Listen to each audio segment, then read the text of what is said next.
multiplying, meaning new infection emerging from community transmission.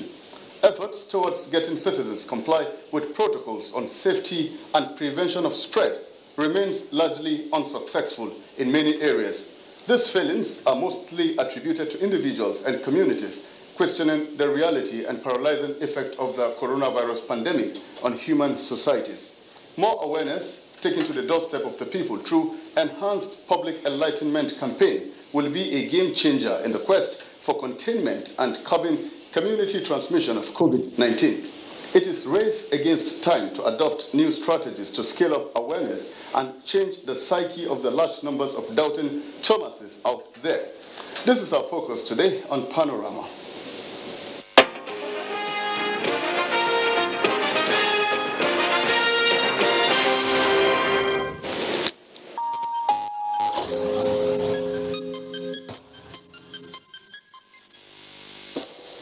President Muhammadu Buhari has vowed to do whatever it takes within available resources and limits of the law to deal decisively and proactively with the various security challenges bedeviling the country. He said Nigerians deserve a much more peaceful environment and nothing will be left to chance towards achieving the objective for sustainable future. The president made the promise at an extraordinary meeting of the National Security Council. State House correspondent Adamu Sambu reports. The meeting of the National Security Council was summoned by President Muhammadu Buhari to discuss and find solutions to the most critical issues affecting Nigeria's national security. The meeting had in attendance Vice President Yemi Osinbajo, Ministers of Justice, Defense, Interior, Police, as well as Foreign Affairs. Others were the Service Chiefs and the Inspector General of Police, Directors General, Department of State Services, and the National Intelligence Agency, Director of Defense Intelligence, and other stakeholders. The National Security Advisor, Babagana Munguno, who coordinated the meeting, presented various memoranda which were considered in respect of the prevailing challenges of security facing the country. These include terrorism and insurgency in the northeast, armed banditry, kidnapping, and other acts of crime and criminality in parts of the country. You of course know that we are all firmly in the crosshairs of all kinds of criminal elements trying to undermine national security. I stressed to Council that there is a need for collective action, not just by the security agencies, but by all ministries, departments, and agencies of government, as well as civil societies and other non-governmental organizations within Nigeria. President Muhammadu Buhari, who noted with concern all the issues raised, described as unacceptable that Nigerians still live in fear. He challenged all those responsible for maintaining peace and national security to remain alive to their responsibilities, as explained by the National Security Advisor.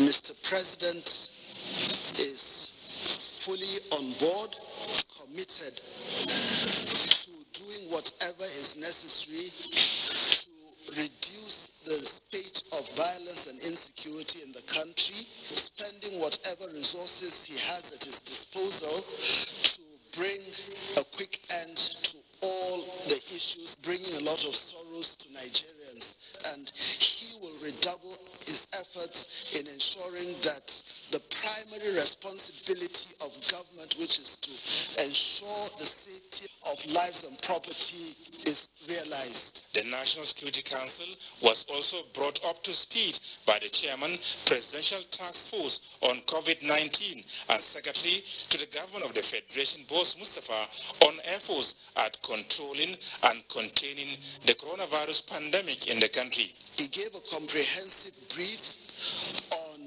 the gains made so far, highlighting areas of concern, areas that need urgent attention, and possible solutions. The National Security Council, which meets on quarterly basis, has a constitutional mandate of advising the President on all matters relating to public security.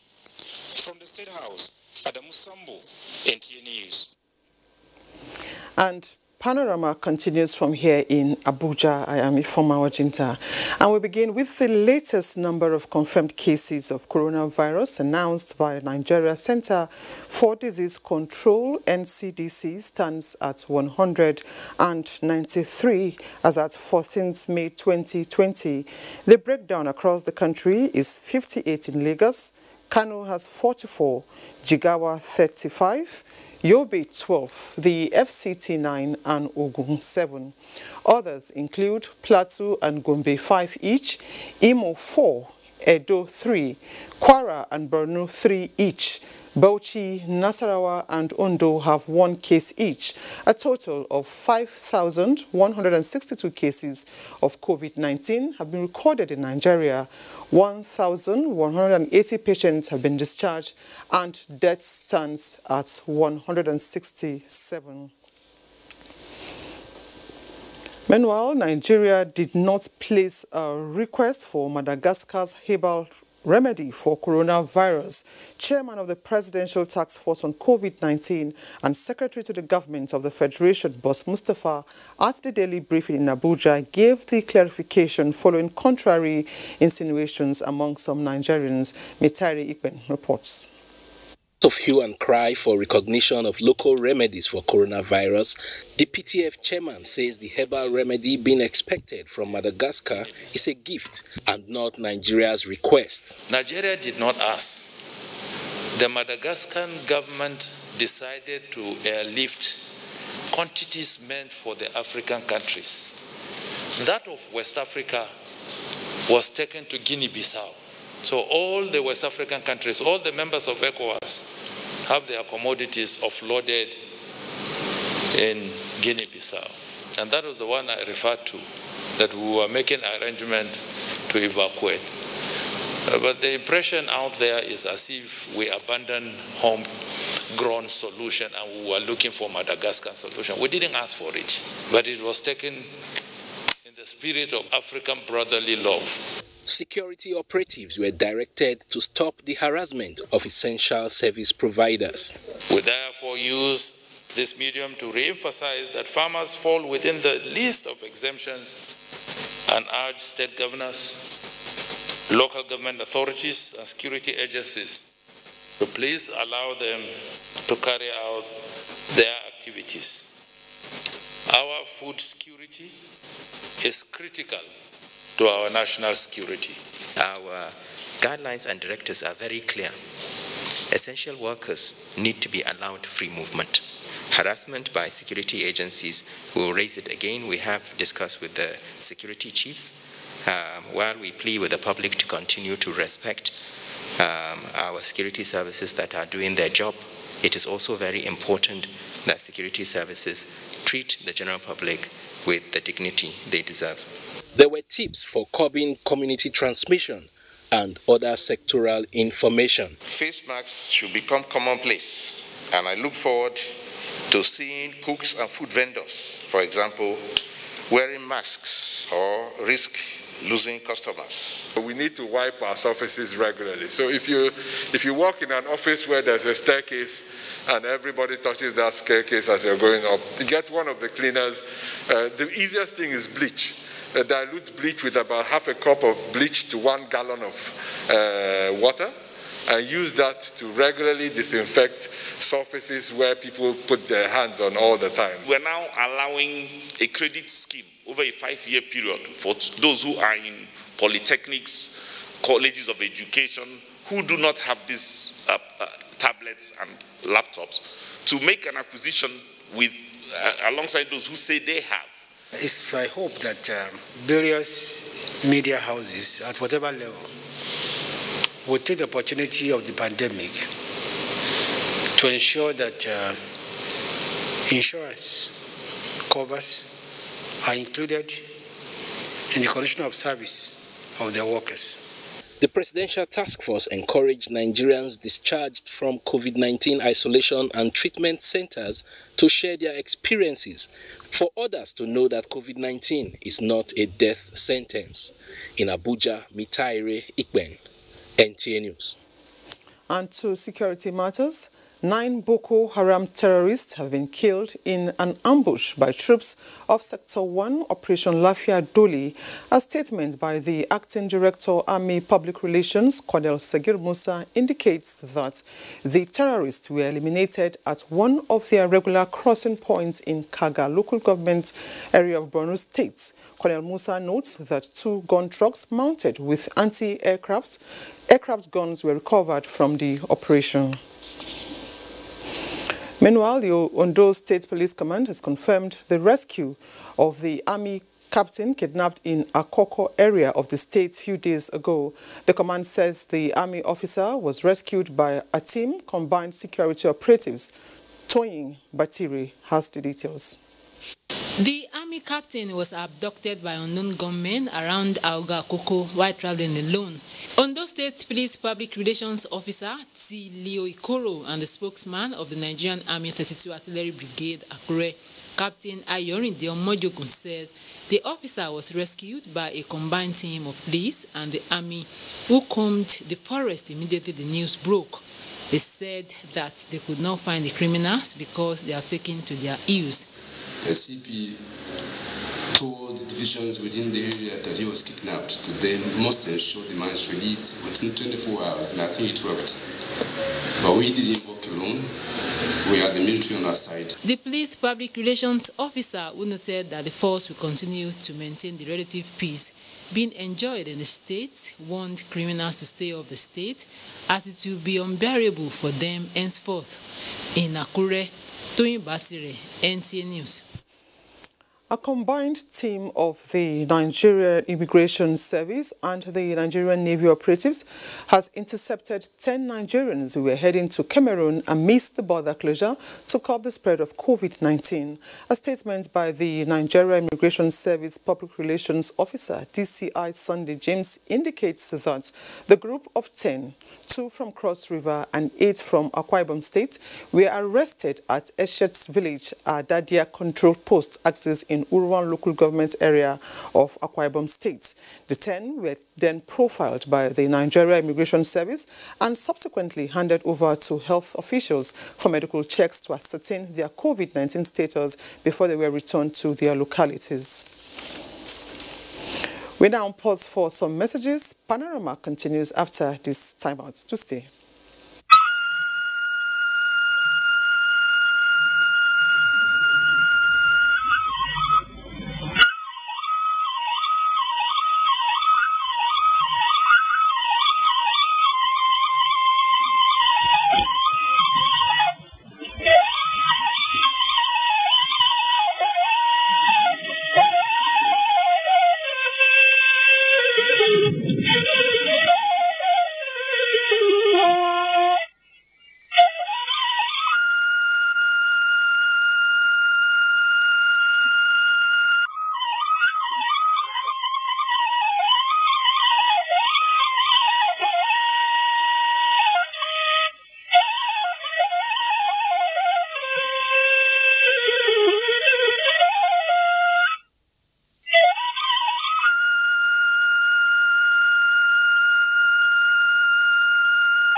Welcome back.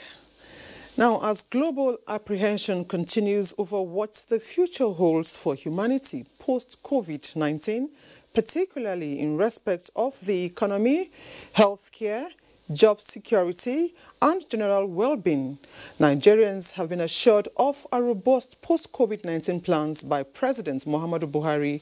Abubakar Akwanga has details of what the presidency has done and will be doing to make life comfortable for Nigerians. Since the outbreak of coronavirus pandemic, the current administration has taken diverse measures to contain the virus. A statement from the presidency says among the efforts by the president include the following: an economic team headed by the Minister of Finance, Budget and National Planning to examine the impact of COVID-19 on the economy, and an economic sustainability committee headed by the Vice President to define a post-COVID-19 economy for Nigeria have been set up. Special Advisor to the President Media and Publicity, Femi Adesina, notes that a task force is also in place on free movement of farm produce headed by the Minister of Agriculture and Rural Development. For the health system, there are plans to tackle weak health systems and infrastructure through establishment of standard laboratories, intensive care units and isolation centers in all states of the Federation. The health infrastructure will eventually be recalibrated for the good of the people and in readiness for future emergencies. In the long term, emphasis will be placed on integrating local content, improving researches and cure and production of materials in the health sector. The statement further says other measures put in place for post-COVID-19 revival of the economy include a fiscal sustainability plan to complement the monetary and banking interventions recently announced by the Central Bank of Nigeria. There are also plans put in place for a mass agricultural program, and for infrastructure development, the presidency is assuring of the following: major rural road construction program, mass housing program, and large-scale installation of residential solar systems utilizing mainly local materials. And on social safety net, there are plans to expand the social investment program. On the 2020-2022 medium-term expenditure framework and the 2020 budget assumptions, targets have already been reversed and time-sensitive expenditures had to be prioritized over less critical spending, while extant financial controls had to be strengthened to dictate, eliminate and sanction instances of waste, funds misappropriation and corruption. In Abuja, Abubakar Usman Akwanga, NTA News. Vice President Yemi Osinbajo has observed that the coronavirus pandemic offers an opportunity for the Nigerian people and government to have a reset in critical sectors of the economy and social services. Vice President Osinbajo this Thursday at a virtual launch of the Nigeria Solidarity Support Fund said the establishment of the fund will support the creation of a stronger, more resilient, more inclusive political economy and healthcare system. He noted that the deep plunge in oil earnings, the disruptions of business and commerce on account of lockdowns have meant that the nation must develop a comprehensive economic response. On the efforts being made by the federal government to ensure that Nigeria is properly positioned to deal with the fallout of the pandemic, the Vice President said there are several initiatives in place now to attempt an effective response to the COVID-19 disaster, especially the drive to re-engineer and rethink the healthcare delivery systems, stressing that this by itself is a massive undertaking that will involve the states, local governments and the private healthcare community, while commending the Nigeria Sovereign Investment Authority, the Global Citizen and other partners for the initiative. The Vice President noted that the fund will support the social investment efforts of the government, especially the protection of the vulnerable and provision of assistance to many in that huge informal sector. Laolua Konde, Senior Special Assistant to the President on Media and Publicity, Office of the Vice President, in a statement said the fund will enable Nigeria citizens resident at home or in the diaspora, as well as international donors, to come together and directly contribute to Nigeria's fight against the pandemic. The Buhari Media Organization says the increase in federal allocations to all tiers of government in the first quarter of 2020 reflects the capacity of the Buhari administration to respond to threats of economic disruption. A statement the BMO described as remarkable, the fact that Federal Account Allocation Committee, FAC, disbursed more in that period than in the last 6 years, and expressed delight that the quarterly report issued by the Nigeria Extractive Industries Transparency Initiative shows that FAC disbursement in the first quarter of 2020 was the highest first quarter allocation since 2014. The group also cleared the air on speculations that Nigeria placed order for the purchase of COVID-19 herbal products from Madagascar, and says the country rather accepted a donation from an African country which recognized its effort in finding solution to the dreaded coronavirus disease ravaging the world. The group stated that President Muhammadu Buhari has been leading the fight against COVID-19 with wisdom and intellect and has put in place robust and far-reaching measures as well as judicious use of human, material and financial resources to confront coronavirus headlong. The Nigeria Governors Forum is increasing capacity of national response in the fight against COVID-19 through the strengthening of fiscal frameworks and adequate provision of medical incentives across states with critical need. Abubakar Usman Akwanga reports that the measures form part of a communique reached during a teleconference on COVID-19.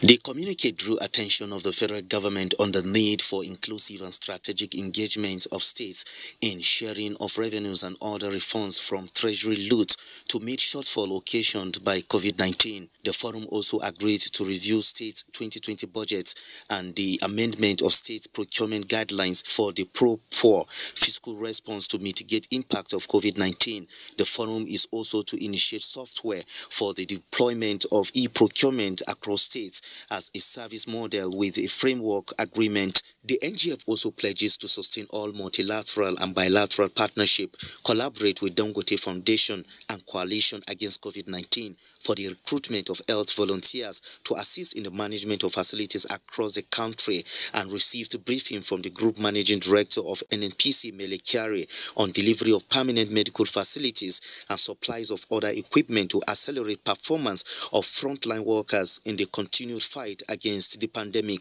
The 36 state governors expressed disagreement on the proposed Control of Infectious Disease 2020 bill for lack of consultation and constituted a committee to liaise with leadership of the National Assembly for appropriate action. NGF Chairman and Governor of Ekiti State, Kayode Fayemi, on behalf of the forum, congratulates Ambassador Ibrahim Agbola Gambari on his appointment as Chief of Staff to the President and wish him a successful tenure. In Abuja, Abubakar Usman Akwanga, NTA News. As coronavirus keeps ravaging countries around the world, governments at all levels in Nigeria have risen to the occasion with various palliative measures. The Minister of Humanitarian Affairs, Disaster Management and Social Development, Sadia Umar Farouk, reacting to the flag-off of food items distribution to parents of children under the National School Feeding Program, says the intervention is targeting over 3.1 million households across the country. Olusheye Adiagbo tells us more. The shutdown of schools is part of measures to curb the spread of COVID-19 by governments, but the challenge of feeding the school children and maintaining nutritional requirements has been a major concern. The federal government says it is aware of the plights of parents, especially the most vulnerable in society. Minister of Humanitarian Affairs, Disaster Management and Social Development, Sadia Umar Farouk, at the distribution center says the packages have been fortified with the required nutritional content guaranteed by nutrition experts. She also emphasized that adequate monitoring of distributions of items is in place to achieve a transparent and age-free exercise. This is a globally accepted means of supporting children to continue to have access to nutrient-rich foods despite disruptions to traditional channels of school feeding. Responses from the World Food Programme were providing the technical support, and representative of the Minister of State for LCT and other partners all applauded the initiative and promising continued assistance and cooperation. For Favor Matthew, mother of two, whose kids are pupils at the primary school level, and other beneficiaries, the move is timely and life-saving. They hardly my brother. They give God the honor for this government this time around to help us to give children food. With Lagos and Ogun State coming next in line in the national program, the Ministry of Humanitarian Affairs, Disaster Management and Social Development assures that all states of the Federation will benefit from the school feeding program. In Abuja, Olusheye Adiagbo, NTA News. In its continued efforts to ease the hardship occasioned by the lockdown, especially among the vulnerable, Kano State government has presented assorted food items to 300 orphans and internally displaced persons. Yahana Suhasan Barrow reports that the distribution, coordinated by the State Ministry of Women Affairs and Social Development, was in conformity with social distancing order. The index case of the coronavirus pandemic in Kano State, measures have been put in place to stem the spread of the virus. Among them is the lockdown which the state and federal government imposed, which had its attendant effect on the vulnerable. To therefore cushion the effect of the stay-at-home directive, the Ministry of Women Affairs and Social Development has distributed food items to the needy in the society. We appreciate all those organizations who supported us to achieve this. Binta Isiaku is among the 300 beneficiaries who received 10 kg of rice and wheat flour, 4 liters of groundnut oil, and half carton of pasta. The joy of Binta, who is a widow, knew no bounds, as she said the items will go a long way in ameliorating her condition and that of her 6 children. Only God knows how I feel. May Allah reward them abundantly. We thank God for such support.